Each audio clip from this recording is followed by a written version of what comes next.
Utilisez-vous. Mais cet homme est ahurissant. Porte-parole du gouvernement. Ce que vous venez de faire, c'est super.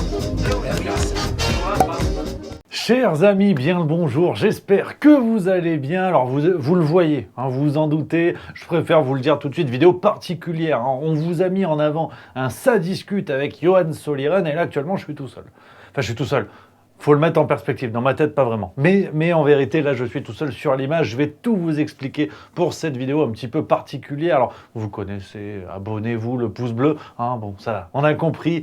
Effectivement avec l'ami Johan Soliren que beaucoup d'entre vous connaissent déjà, hein, notamment les abonnés au Banquet, parce que l'ami Johan, historien de son état, est dans la revue et tous les mois nous propose des articles flamboyants pour éclairer des pages de l'histoire en lien avec notre monde moderne. Et là pour ce numéro d'août qui va bientôt arriver, hein, il est sous presse actuellement. Je voulais absolument recevoir Johan sur la chaîne pour discuter avec lui du sujet qu'il traite dans le numéro d'août, hein, du libéralisme au néolibéralisme. Comment sommes-nous passés d'un état à l'autre et quel est ce moment charnière qui a permis quelque part de donner naissance à des Macron, des Biden, des Trudeau ou des Sunak? Comment est né ce néolibéralisme qui aujourd'hui fissure un petit peu l'état du monde actuel? C'est tout le sujet de l'article de Johan Soliren ce mois-ci dans le Banquet. Alors dans ce Ça discute avec, le petit problème, on a eu des soucis techniques. Non, je vous le dis, ça doit être un coup des Russes ou alors ils ont foutu Marlène Schiappa aux manettes du système internet français, je sais pas. En tout cas, on n'a pas réussi à avoir une connexion sympa pour vous proposer une belle vidéo, donc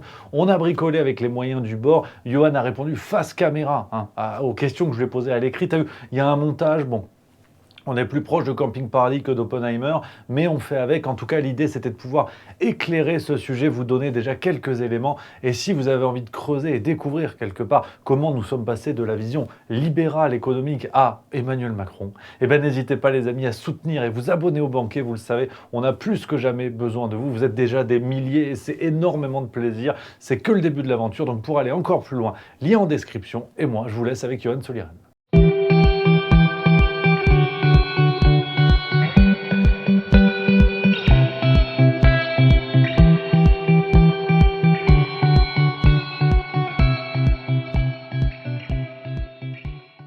J'ai un parcours donc un peu original, puisque après l'obtention de mon bac, je me suis d'abord dirigé vers des études en musicologie, et plus spécifiquement en musicologie jazz.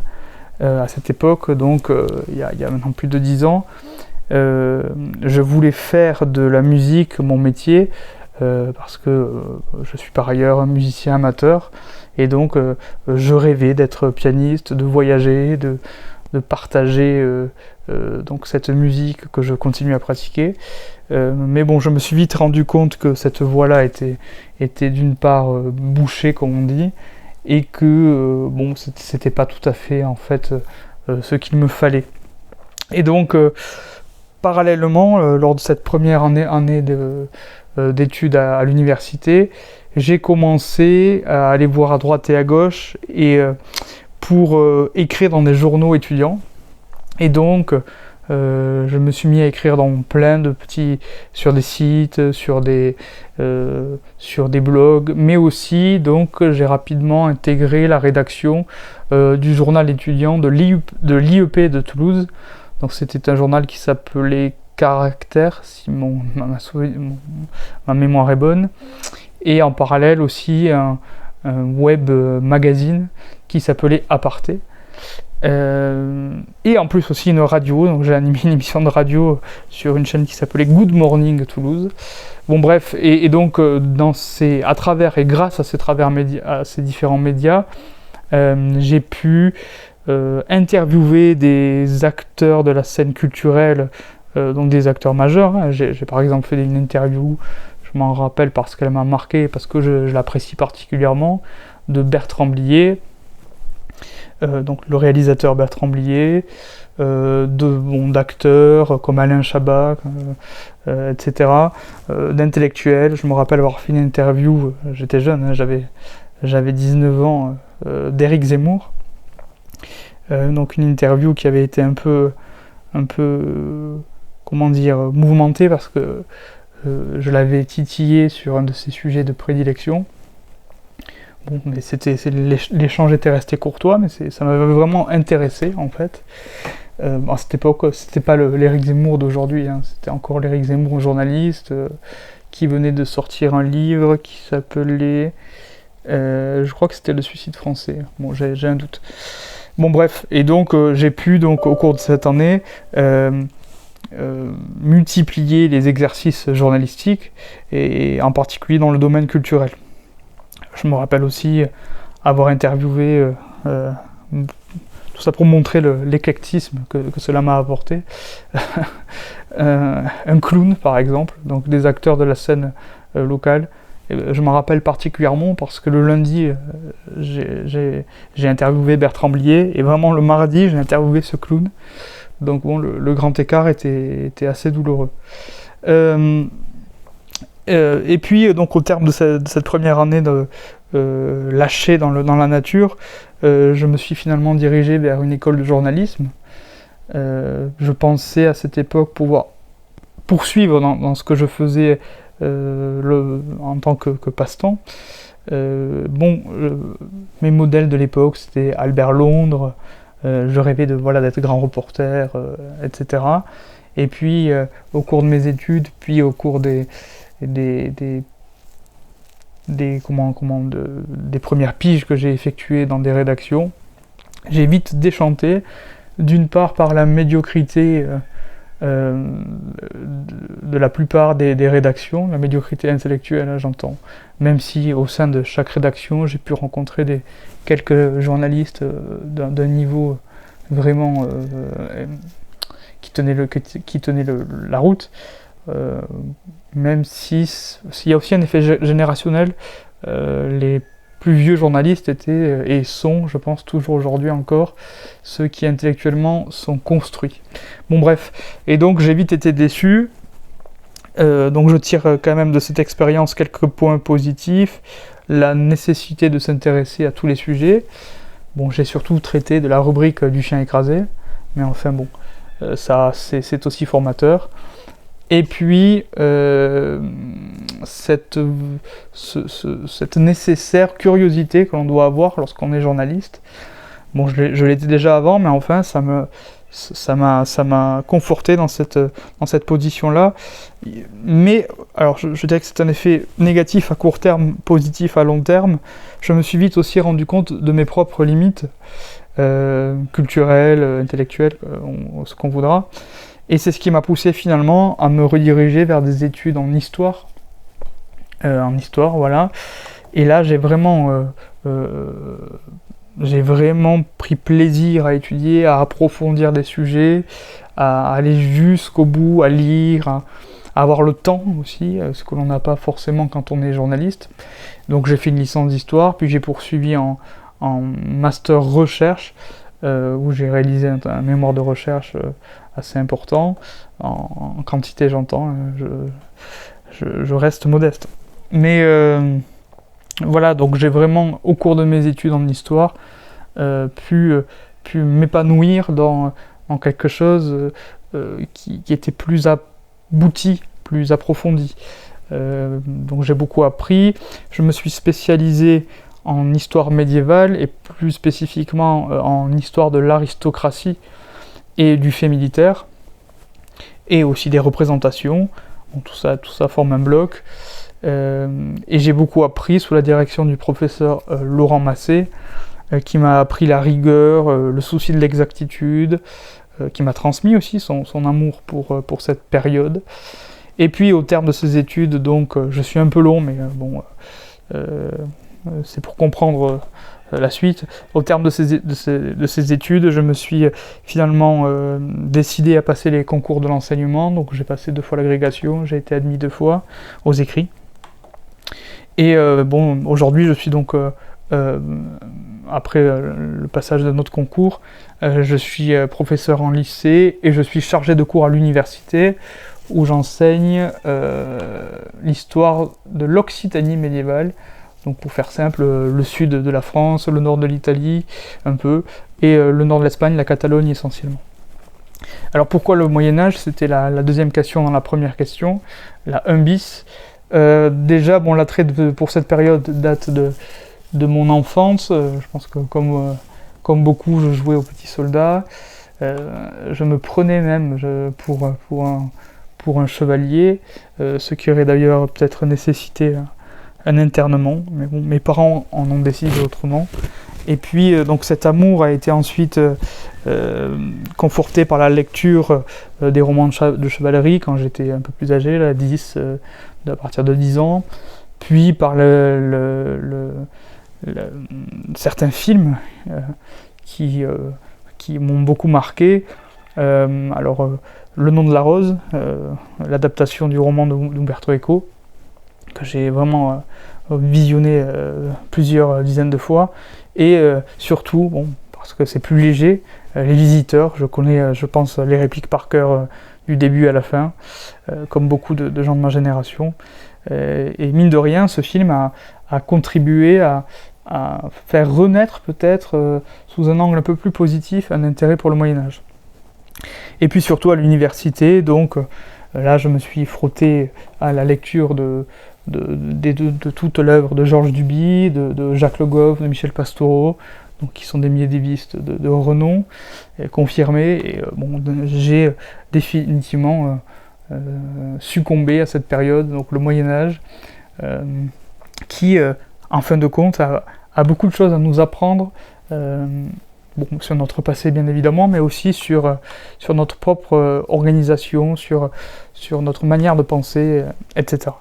Donc voilà, j'ai été long, mon parcours, et pourquoi le Moyen-Âge.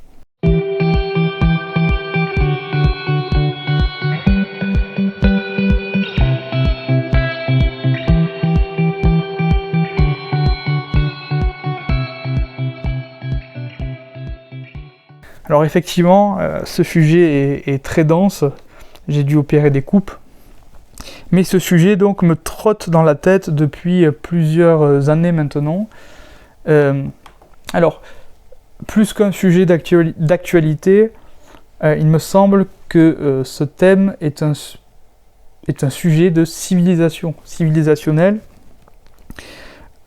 en particulier de la nôtre, donc que l'on peut qualifier de civilisation occidentale pour faire simple, et que nous le voulions ou non, hein, c'est pas une histoire de subjectivité là, c'est totalement objectif. Donc l'intérêt que je porte à cette période est ancien. Depuis que j'enseigne, il est encore plus vif, parce que très fréquemment mes élèves viennent me voir, me demandent ce qu'est le libéralisme, donc ils ont un problème de définition, est-ce que c'est bien ou mal, bon c'est des questions d'élèves de 15-16 ans, et parfois je me suis trouvé assez moi-même désemparé, parce que c'est un thème qu'on traite peu au cours des études secondaires, voire pas du tout, sauf peut-être en sciences économiques et sociales, qu'on ne voit pas ou peu lors des études supérieures, et pourtant de manière paradoxale, ce thème est omniprésent dans la société, dans l'actualité, dans les médias. Et donc j'ai depuis plusieurs années, c'est un sujet que je creuse, auquel je m'intéresse. Mais toutefois, donc, les questions de mes élèves, donc, qui sont aussi en partie les miennes, hein, sont souvent teintées d'une forme de malaise, c'est-à-dire un difficile positionnement vis-à-vis de ce concept qu'ils sentent bien problématique. Et je reviendrai peut-être tout à l'heure sur cet aspect plus problématique. Et malaise d'autant plus fort que, je l'ai dit, je crois, le sujet est omniprésent dans les médias, dans la bouche des hommes politiques, de tous les partis d'ailleurs, soit pour le critiquer, soit pour en chanter les louanges. Et donc, c'est vraiment le libéralisme et le néolibéralisme suscitent parfois un malaise que j'ai voulu, comment dire, apaiser d'une certaine manière, à ma mesure. Aussi, autre raison qui fait que je me suis intéressé et que j'ai voulu mettre en avant ce thème dans le banquet, je regarde les réseaux sociaux, les contenus YouTube, etc., comme beaucoup de personnes, et je tombe fréquemment sur les vidéos de Charles Gave, Alors Charles Gave, qui est président, je crois, de l'Institut des Libertés. Pour ceux qui ne le connaissent pas, je les invite à regarder ses vidéos. Alors bon, c'est un libéral, voire néolibéral, on va dire classique. Donc sur le papier, je suis très éloigné de ses idées. Néanmoins, donc, je trouve qu'il fait que le contenu qu'il propose est de qualité. C'est pour ça que je consomme quelques-unes de ses vidéos. Et que, je sais qu'il a aussi un certain succès, que ses propos ont une certaine portée. Et donc, j'ai voulu creuser moi aussi le sujet qu'il aborde lui avec talent, moi avec beaucoup de sueur. Et donc, voilà, donc des vidéos ou des contenus proposés sur Internet aussi contribuent à maintenir l'alerte sur le sujet. Et enfin, donc, en France, depuis l'élection d'Emmanuel Macron, le néolibéralisme est devenu de plus en plus présent dans l'espace médiatique. Alors, non pas que Emmanuel Macron est, soit le premier à avoir imposé cette idée, ce courant économico-politique en France, loin de là. Il est celui, cependant, donc, qu'il a rendu visible et qui le rend visible au jour le jour. Par exemple, je me rappelle, alors je ne sais plus l'année exacte, ou est-ce que c'était lors de son premier mandat, ou lors de son... Non, je pense que c'est lors de son premier. Il a employé à plusieurs fois, à plusieurs reprises, et je crois même qu'il en a fait un programme, ou enfin bref... je comprends rien à ce qu'il fait de toute façon. Donc le concept de Startup Nation. Donc ce concept m'a complètement irrité au mieux. J'en perds les mots. Bon, il est ridicule quoi. Bon, au moins il me permet bien, vous voyez, de reprendre ma respiration. Je parle en continu depuis un quart d'heure.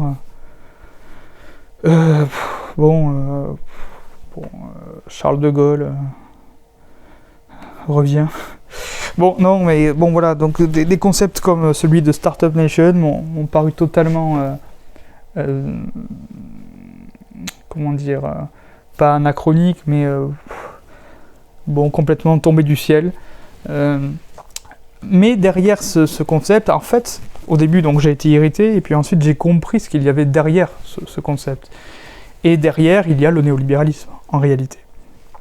Donc Macron le rend visible, c'est là son mérite s'il doit en avoir un seul. Mais si on fait la généalogie du néolibéralisme en France, on peut remonter facilement aux années 80. D'ailleurs, j'invite les lecteurs du Banquet et ceux qui regardent les vidéos de Rémi sur YouTube, à aller voir un article paru il y a... je n'ai plus la date, mais vous allez sur le site du Monde Diplomatique, vous tapez « privatisation en France », vous allez tomber sur un schéma, donc c'est très bien fait, et vous voyez bien que depuis les années 80, les privatisations se multiplient, alors derrière ces privatisations, il y a aussi la montée en puissance dans les agendas politiques européens du néolibéralisme. Et c'est ce que j'ai essayé un peu de décrire dans l'article du Banquet, donc du mois d'août. Et alors, je reviens à Emmanuel Macron. Donc, les deux mandats d'Emmanuel Macron alors j'étais déjà éveillé à ce sujet, mais ont renforcé chez moi l'idée que je devais m'intéresser de manière plus directe au néolibéralisme, que je ne pouvais pas laisser ce sujet, pour moi d'abord, pour que ma propre perception du monde dans lequel je vis, de côté, que je devais l'approfondir. Macron a l'avantage en plus, je dirais, ou en parallèle, ou de manière complémentaire, d'américaniser la manière de gouverner. Bon, il transpire dans son ethos l'américanisation, si vous voulez, et dans sa manière de gouverner aussi. Pour ne prendre qu'un seul exemple, les cabinets de conseil conviés à la table présidentielle et aux tables ministérielles lors de la période Covid. Bon voilà, le principal était américain. Voilà. Et donc j'ai essayé en tant que néophyte, puisque ce n'est pas mon sujet de prédilection, hein, je le rappelle. Moi je suis médiéviste, ce n'est pas du tout mon sujet de prédilection. Néanmoins, j'ai essayé d'expliquer les racines du néolibéralisme, de les identifier, donc en remontant forcément au libéralisme, tout dans une troisième partie, en me focalisant sur le cas français, car, et j'espère l'avoir, j'ai peut-être pas assez suffisamment insisté là-dessus dans l'article, mais bon, c'est toujours difficile de tout dire en quelques pages, ou en quelques lignes. J'ai aussi voulu montrer que le néolibéralisme, en fait, en théorie, il n'existe pas un seul néolibéralisme. Il y a plusieurs néolibéralismes qui s'adaptent à chaque fois à des concepts, à des contextes nationaux. Alors, chaque néolibéralisme, bien sûr, possède des points de convergence avec l'autre, mais il y a aussi des spécificités, on dirait, nationales, ce qui fait que, ce qui rend le néolibéralisme d'autant plus difficile à identifier, puisque lorsque vous l'identifiez, on vous dit « mais non, regardez, en Angleterre, ça se passe pas comme ça, il y a d'autres facteurs, il y a d'autres manières d'agir, donc le néolibéralisme n'existe pas ». Oui et non. Le néolibéralisme, non. Les néolibéralismes, oui. En fait, sur la forme, ils ne sont pas tous identiques, mais ils poursuivent les mêmes objectifs. Et en cela, le néolibéralisme existe. Bon, j'espère avoir répondu à la question. Donc voilà toutes les raisons qui font que je me suis intéressé au libéralisme et au néolibéralisme dans le banquet, là, dans le numéro d'août. Donc un intérêt personnel, les questions de mes élèves qui me rendent ce sujet bourdonnant dans les oreilles, mais ma propre expérience sur Internet, donc je l'ai dit, les vidéos de Charles Gave, et un contexte politique, dans le cas français, qui rend ce sujet omniprésent.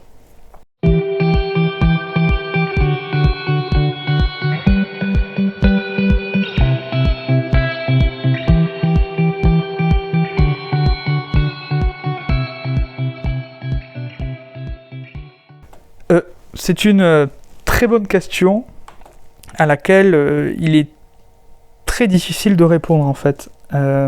Alors, d'abord, le colloque Lippmann, qu'est-ce que le colloque Lippmann? Alors, Lippmann, donc Walter Lippmann, est un journaliste, homme d'influence, on dirait, intellectuel américain, qui a exercé une influence donc sur la vie politique américaine du début du XXe siècle aux années, je crois, 50, 60, je n'ai plus la date de son décès exact. Alors j'ai plus la date non plus, mais dans les années 30, il publie un livre qui s'appelle La Cité libre, dans lequel il propose de réinventer, disons-le comme ça, le libéralisme. Donc le libéralisme qui date au moins du XVIIIe siècle, qui est passé par la révolution industrielle, donc le XIXe siècle ensuite, et qui au cours du XIXe, pour beaucoup, a connu une forme d'épuisement, d'essoufflement, avec l'apparition de monopoles, etc. etc. Beaucoup attribue la crise de 1929 au libéralisme. Et donc, Walter Lippmann, dans son livre La Cité libre, se dit, bon, le libéralisme est une bonne idée, en fait, mais il faut le réadapter à notre époque, aux nouveaux enjeux, aux nouvelles circulations économiques, le modifier. Et donc, Walter Lippmann emploie le mot de néolibéralisme. Et dans le sillage de Walter Lippmann, une vingtaine d'économistes décident donc en 1938 d'organiser à Paris un colloque, donc le fameux colloque Lippmann, dans lequel l'ordre du jour est simple, la cité libre de Walter Lippmann, et donc la discussion qui s'ouvre entre une vingtaine d'économistes concerne donc la refonte du libéralisme. Bon, je détaille beaucoup plus ce qu'est le colloque Lippmann dans l'article du banquet, je ne vais pas m'appesantir sur le sujet ici, sinon j'en ai pour un quart d'heure de plus. Autrement dit, donc, pour le rattacher, donc j'ai rappelé là ce qu'était le colloque Lippmann. Il n'y a pas en 1938 autour de la table de ce colloque qui se tient à Paris d'hommes politiques à proprement parler. Donc, faire de Macron, Biden, Sunak et je ne sais plus qui est l'autre mentionné, Trudeau, ah oui voilà, tout le monde l'oublie à lui. Donc, les successeurs du colloque Lippmann à proprement parler me paraît, je suis gêné, abusif. Des hommes politiques, successeurs d'intellectuels, d'économistes, bon, ça me va pas trop cette histoire. Mais je vais quand même répondre à la question de manière un peu détournée. En fait, ces chefs d'État, plutôt que de les voir comme les successeurs de théoriciens, d'économistes, me semble, alors c'est un peu provoquant ce que je vais dire, c'est provoquant, mais il me semble plutôt, je dirais, être les successeurs d'Augusto Pinochet. Alors, bon, il faudrait bien sûr nuancer, il faudrait que je mette les trigger warning, attention, mes propos sont odieux, bon bref. Pourquoi ? Alors, ils sont les successeurs d'Augusto Pinochet sur le plan politico-économique. Le économique est important. Alors je rappelle juste Pinochet en quelques mots. En 1973, donc le général Pinochet fait un coup d'État au Chili. Donc il renverse le régime de Salvador Allende. Et dès lors qu'il arrive à la tête du pays, il met en place une nouvelle politique économique néolibérale. Alors comment fait-il ? C'est simple, il fait appel à des économistes néolibéraux qui se revendiquent, en tout cas de ce courant-là, américains, qui proviennent de ce que l'on appelle l'école de Chicago. Et c'est pour ça qu'on les surnomme les Chicago Boys. Et parmi eux se trouve l'économiste, on va dire, vedette de l'époque, représentant de l'école de Chicago et du néolibéralisme, qui est Milton Friedman. Et donc Pinochet fait appel, après son coup d'État, à des néolibéraux pour l'aider à gouverner ce pays et à prendre des décisions économiques. Donc, il est le premier chef d'État, d'une certaine manière, à mettre en pratique des théories néolibérales. Le colloque Lippmann avait posé les assises intellectuelles du néolibéralisme. Pinochet se les approprie à des fins proprement politiques et donc met en action le libéralisme. Alors, qu'est-ce que ça donne ? Deux exemples assez simples à comprendre. Pinochet va privatiser le secteur de l'eau. Donc je crois que c'est toujours le cas au Chili. Depuis Pinochet, l'eau est un bien privé et non plus public. Donc ce qui fait que vous pouvez avoir des variations assez fortes sur le prix de l'eau. Bon, je ne connais pas en détail le sujet, mais il est assez problématique. Et, on va dire, autre décision plus amusante, entre guillemets, en 1980, je crois que c'est 80, Pinochet va privatiser entièrement le système des retraites. Donc certains chefs d'État actuels, si vous voulez, s'inscrivent directement dans la filiation de Pinochet. Bon, je ne vais pas détailler le cas Pinochet, mais on voit bien à travers lui, et surtout, plus que le personnage, etc., c'est les mesures prises par Pinochet suivant le conseil des économistes néolibéraux qui nous intéressent, eh bien on voit bien que il est un prédécesseur aux individus nommés dans la question, donc le boys band Trudeau, Sunak, Biden, boys band avec Biden, bon, il vaut mieux, bon bref, boys peut-être, le reste ça c'est à confirmer, et Macron, donc vous voyez que il y a de quoi, les parallèles sont possibles. Donc, ce sont plus les successeurs de Pinochet, à mes yeux, que des théoriciens ou des économistes présents au colloque Lippmann. Alors, je vais aller un peu plus loin, et ensuite je passerai à la dernière question. Aller un peu plus loin là-dessus, sur le sujet, parce que je me suis rendu compte après coup que je n'ai pas tellement creusé dans l'article du banquet, et je le regrette un peu, parce que bon, c'est comment dire, le lien avec l'actualité, alors pas seulement l'actualité immédiate, mais on va dire avec notre contexte actuel est assez fort.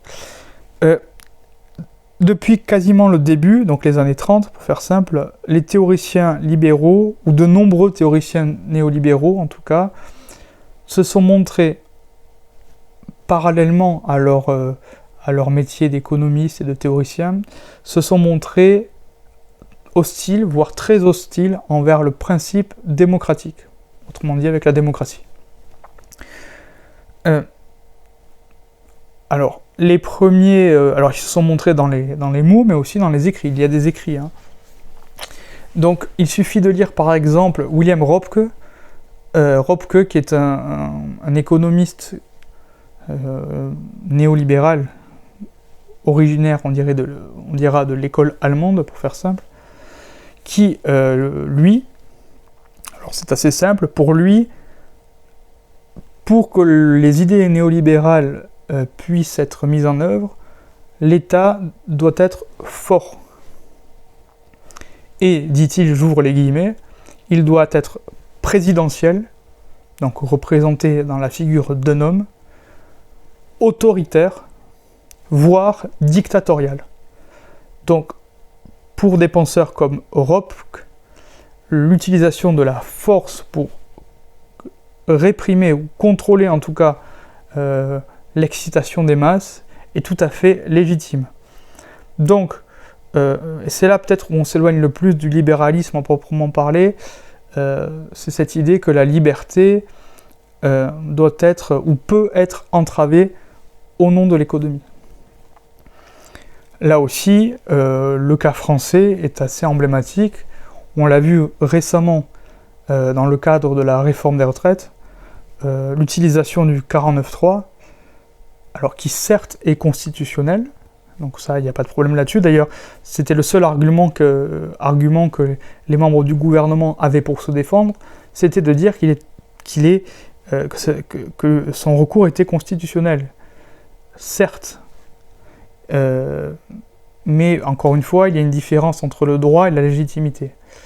Bon bref, je ne m'étendrai pas sur le sujet, mais ce 49.3 en particulier est très problématique. Et donc, on a bien vu là que l'État n'avait pas hésité à se montrer, alors je dirais pas dictatorial pour ne pas exciter tout le monde, mais au moins autoritaire, à imposer sa volonté par-dessus les masses. Car on a bien vu que cette réforme, en réalité, était rejetée par la majorité, en tout cas, de la population française. Et normalement, une démocratie digne de ce nom suit la majorité. Ou alors ce n'est plus une démocratie, et à ce moment-là, il serait bien de l'assumer. Donc, le néolibéralisme bute sur le principe démocratique, et c'est ce qui m'a paru aussi assez intéressant. Et en cela, encore une fois, les hommes politiques nommés là dans la question sont aussi les successeurs sur ce plan-là des théoriciens néolibéraux qui ont pu influencer non seulement la marche économique du monde et de l'Occident, mais aussi qui, de manière plus indirecte, a pu influencer la manière de gouverner et le rapport qu'ont les gouvernants à la démocratie. Et c'est ça que je n'ai pas assez creusé, que j'aurais bien aimé un peu plus creuser. Par exemple, j'ai un autre exemple qui me vient en tête.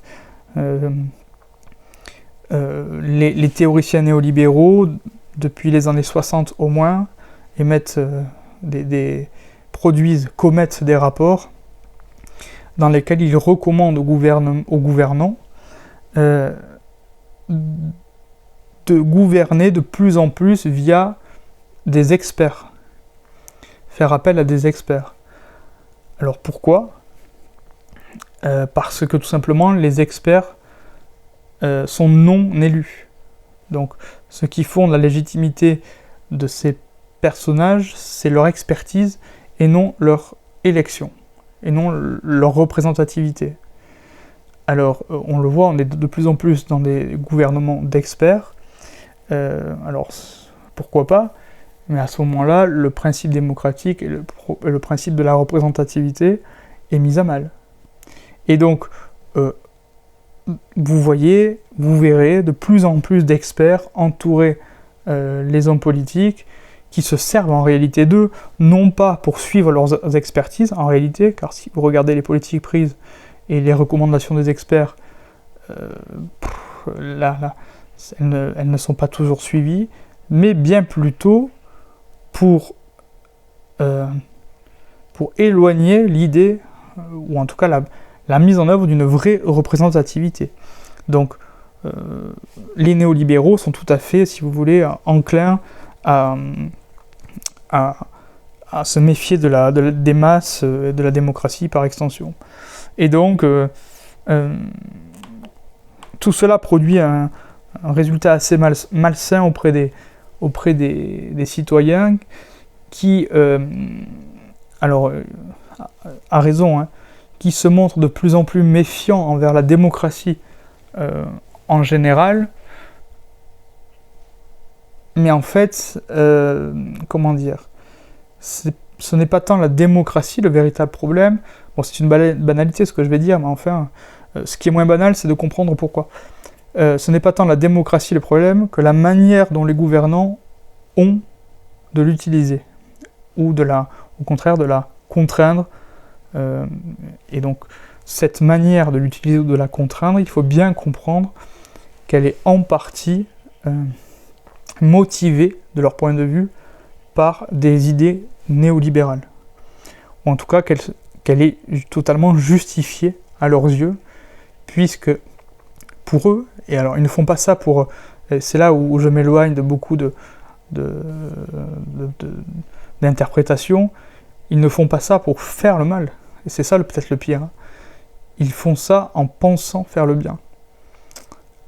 Bien sûr aussi en sachant pertinemment qu'ils servent des intérêts personnels, de leurs amis, etc.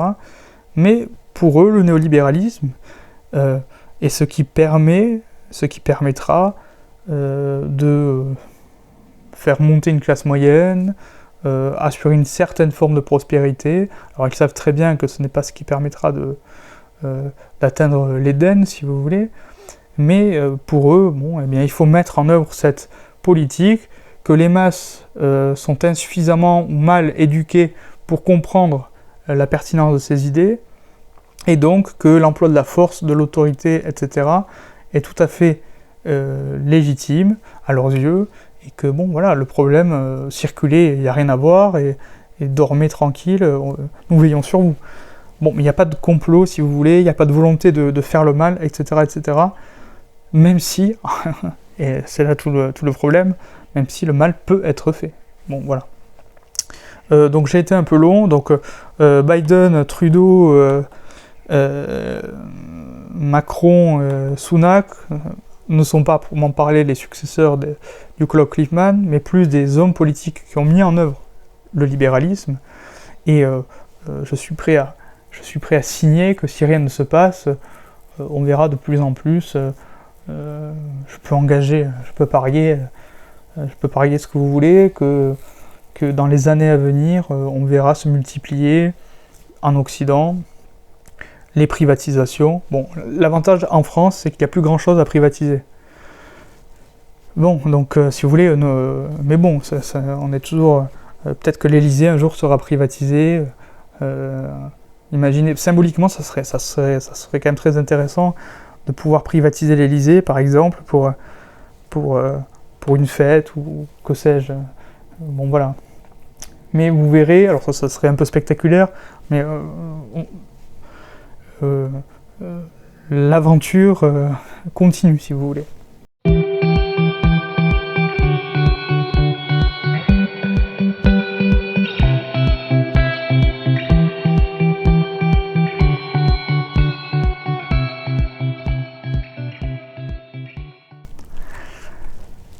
Alors, cette question est difficile en fait, et je ne sais pas trop comment y répondre.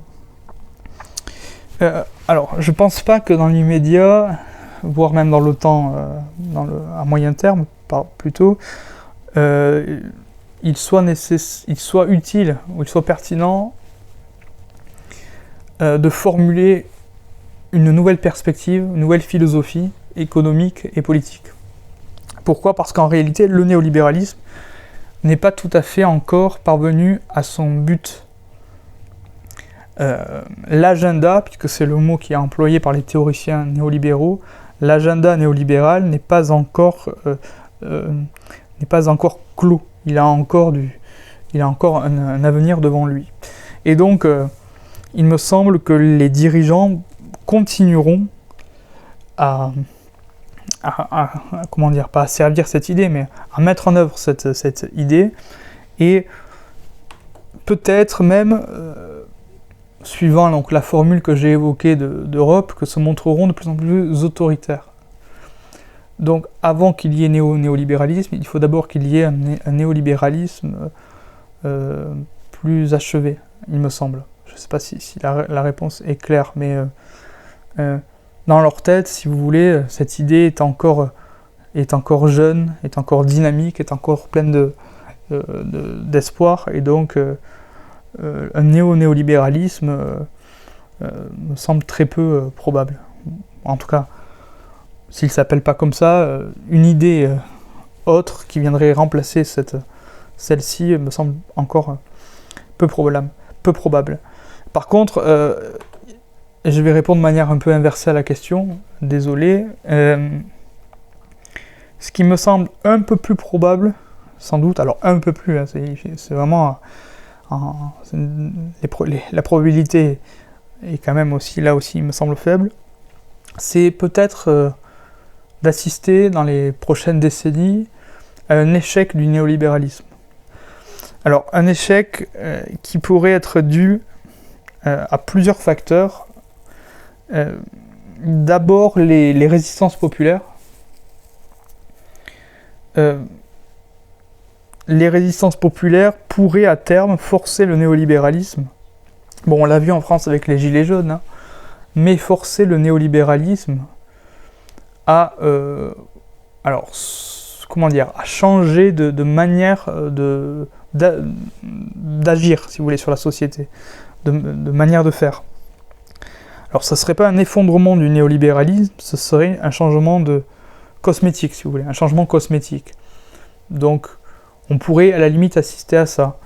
On pourrait aussi assister à un effondrement du néolibéralisme, donc via un jeu de balancier, en lien avec l'émergence en face des fameux BRICS, donc Brésil, Russie, Inde, Chine et Afrique du Sud, qui eux sont porteurs d'un autre modèle, d'une volonté en tout cas de concurrencer aussi, ou voire de remplacer de manière, en tout cas de défaire l'hégémonie occidentale et donc néolibérale, essentiellement néolibérale. Donc peut-être que l'émergence des BRICS et des pays qui sont derrière pourrait à terme provoquer un effondrement du néolibéralisme, ou en tout cas une recomposition assez profonde, de sorte à ce qu'on ne le reconnaisse plus. Bon, mais là aussi, la probabilité me paraît assez faible, dans la mesure où, qu'on le veuille ou non, il me semble que le néolibéralisme a beaucoup de ressources et a une capacité d'adaptation assez forte. Et enfin, troisième scénario plutôt, donc le premier c'est les révoltes populaires, le deuxième c'est l'émergence des BRICS, enfin des BRICS, bon, on va dire pour faire simple, disons des BRICS. Et troisièmement, des changements politiques internes aux pays occidentaux en particulier, avec par exemple la victoire de souverainistes, qui, s'ils mènent une vraie politique économique nationale, par exemple en nationalisant des secteurs qui ont été privatisés, donc en renationalisant, pourraient mettre à mal le modèle néolibéral. Bon, là aussi, en termes de probabilité, je ne m'aventurerai pas à énoncer des scores, mais on voit bien, lors des élections de 2017, puis celles de 2022, les candidats souverainistes effectuent des scores quasi nuls, au présidentiel en tout cas. D'ailleurs, est-ce qu'il y a vraiment eu de candidats souverainistes en 2022 dans les 5 premiers? J'en doute, donc, j'estime plus probable, après c'est mon propre avis, j'estime plus probable, si je devais mettre les deux, si je devais miser sur un des deux, j'estime plus probable l'effondrement du néolibéralisme que son dépassement via un néolibéralisme. Voilà, donc je ne sais pas si c'est clair. Alors, je finirai peut-être par ça, pour répondre à cette question quand même, de manière un peu plus satisfaisante. Alors, ce n'est pas un néolibéralisme que j'imagine dans les prochaines années voir se développer, mais c'est une descente du néolibéralisme à un niveau social et sociétal. Et je m'explique. Alors, qu'est-ce que le néolibéralisme? J'aurais dû commencer par là, à cet entretien. C'est la primauté accordée à deux concepts, deux notions. Premièrement, avant tout, la concurrence. Donc la concurrence. Deuxièmement, le consommateur. Donc l'individu, le citoyen, est remplacé par le consommateur. Donc ce sont les deux C. La concurrence, le consommateur. Donc ça, c'est sur le plan économique. C'est ce que prône le néolibéralisme. On assiste quand même depuis quelques temps maintenant, quelques années, à l'application de ces concepts au niveau social et sociétal. Les individus sont de plus en plus mis en concurrence et sont de plus en plus considérés comme des consommateurs. Par exemple, si vous prenez... on reste trop dans le domaine économique, j'allais prendre le cas de Uber. Donc on est encore dans l'économie pure. Par exemple, le cas des applications de rencontres. Donc les rencontres sont un fait social majeur, si vous voulez. Bon, alors l'ampleur l'ampleur de ces applications fait qu'on peut désormais les considérer comme un fait social à part entière. Quels sont les principes qu'elles appliquent? Eh bien, celui de concurrence. Donc, avec un doigt à gauche, à droite, vous faites défiler les individus, donc mise en concurrence les uns par rapport aux autres, pour, en fin de compte, choisir le bon et le ou la consommer. Donc, en fait, vous agissez sur cette application comme un consommateur qui, sous ses yeux, fait jouer, si vous voulez, la concurrence. Et tout ça dans votre main, en plus. Donc comment cela finit? Eh bien, soit votre batterie finit par s'éteindre parce que vous avez trop balayé votre écran, et bien vous finissez seul au lit, à moitié dépressif, mais vous savez que le lendemain, un petit coup de charge dans le téléphone, hein, un petit coup de charge, et bien vous repartez pour un tour. Et si vous avez trouvé votre produit, votre nourriture, et bien vous allez la consommer si vous voulez.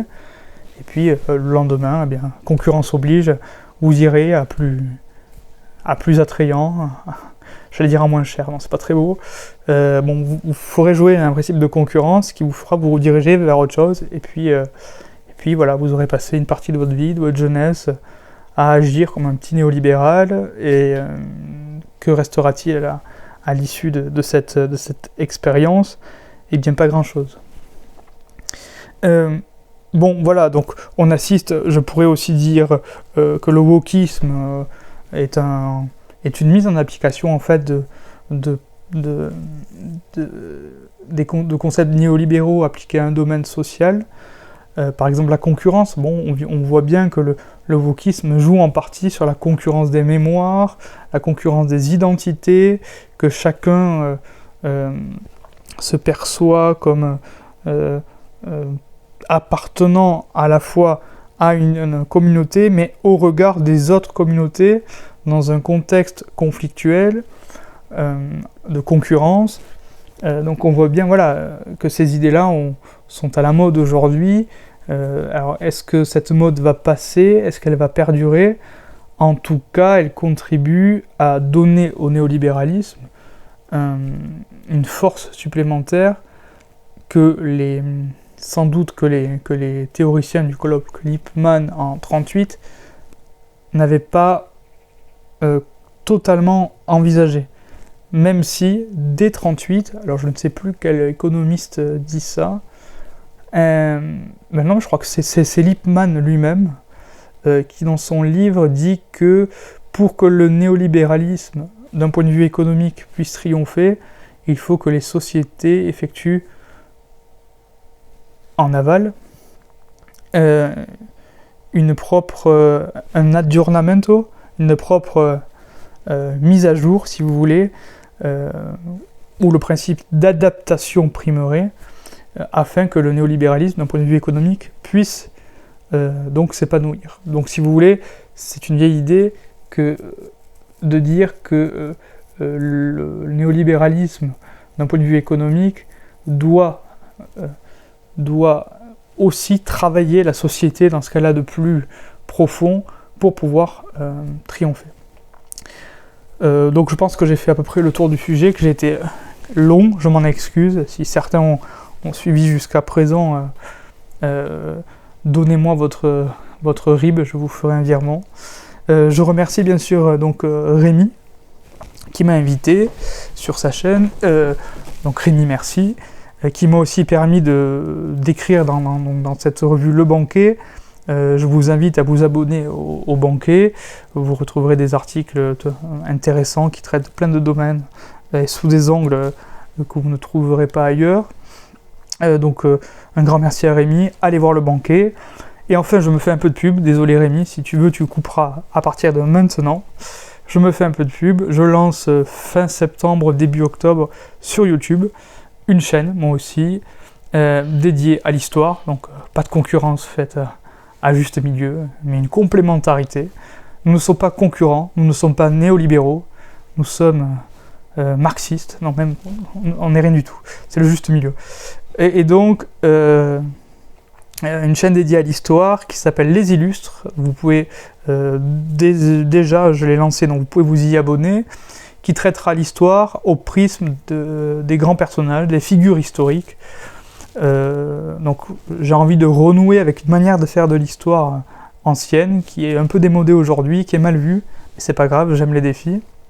Et donc la première série concernera les rois mérovingiens, donc on partira de Clovis, et puis on défilera. Et ensuite je pense m'attaquer aux conquérants, donc une série sur les conquérants avec Napoléon, Alexandre le Grand, Gengis Khan, etc., etc. Donc Les Illustres, YouTube, ça c'est pour moi. le banquet, juste milieu.